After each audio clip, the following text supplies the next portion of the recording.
क्या बात है भाई? What's up, the Gen Z Skibidi Rizzlers? Today, let's talk about the barbell sumo deadlift.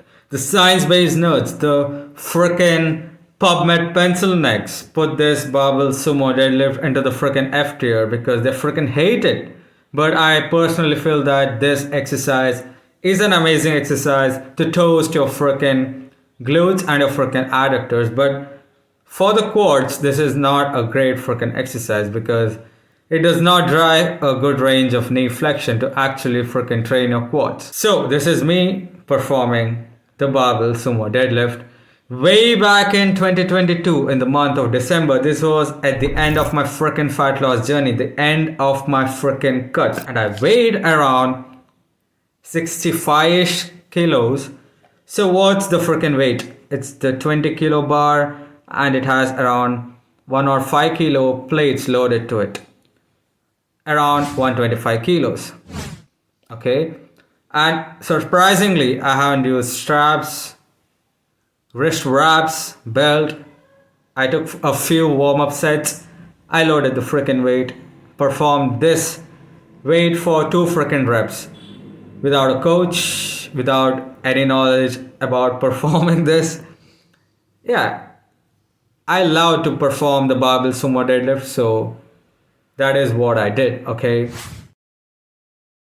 Sumo deadlift is great for the adductors and glutes, as I have told before, but I personally feel that for the adductors, the greatest freaking exercise is the machine adduction, and for the glutes, the greatest freaking exercise is the regular barbell hip thrust. So let's talk about the freaking nuances. During a barbell sumo deadlift, the femurs are abducted and externally rotated, which is great, okay, which is freaking great for the people who have limited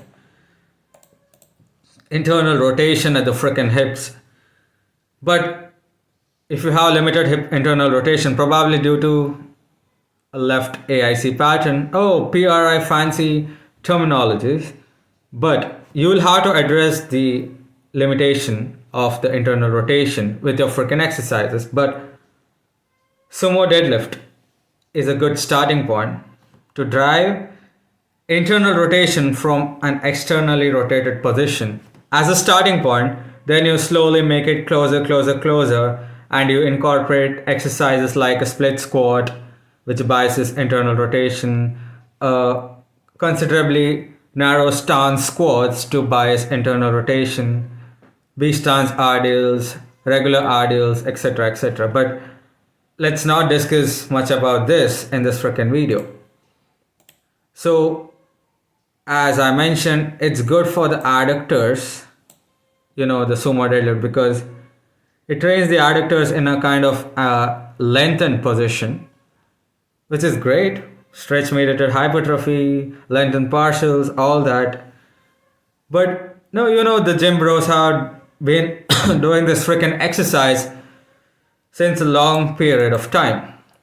And it's a good exercise for the glutes because it drives a decent amount of hip flexion, even though I personally think that the hip thrust and even the freaking RDL and even the freaking split squat is great for glutes too. Since you can load a lot of weight in a sumo deadlift, it loads a lot of the freaking back musculature, especially the freaking spinal erectors, okay?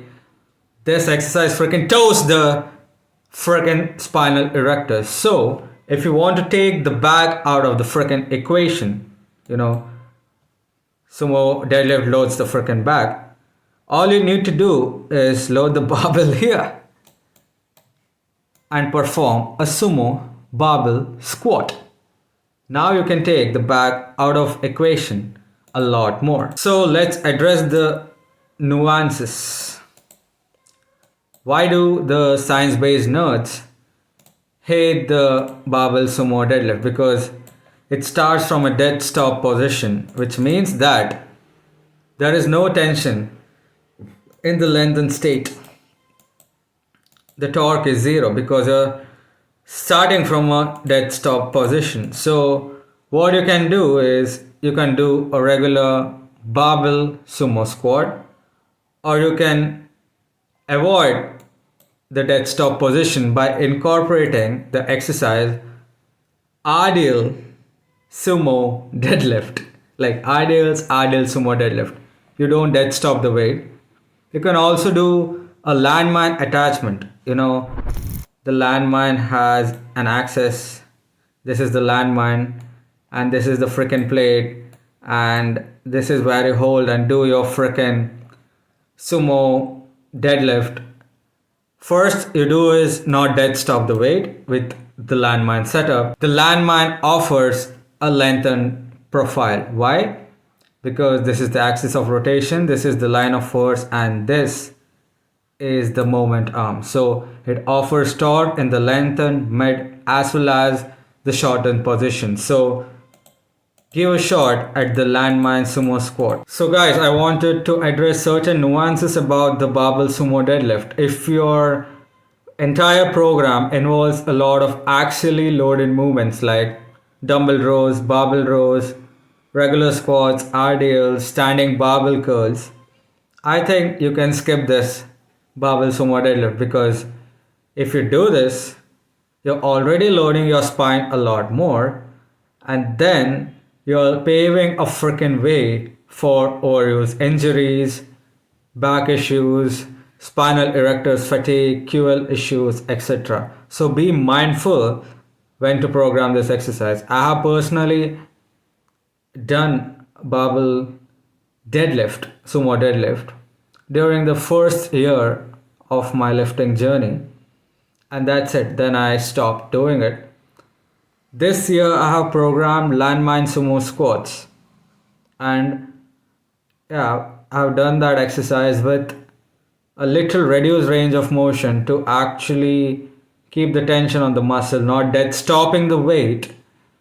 And there is one problem with the landmine sumo squat, the grip issues, because you're holding the barbell like this, your hands tend to slip.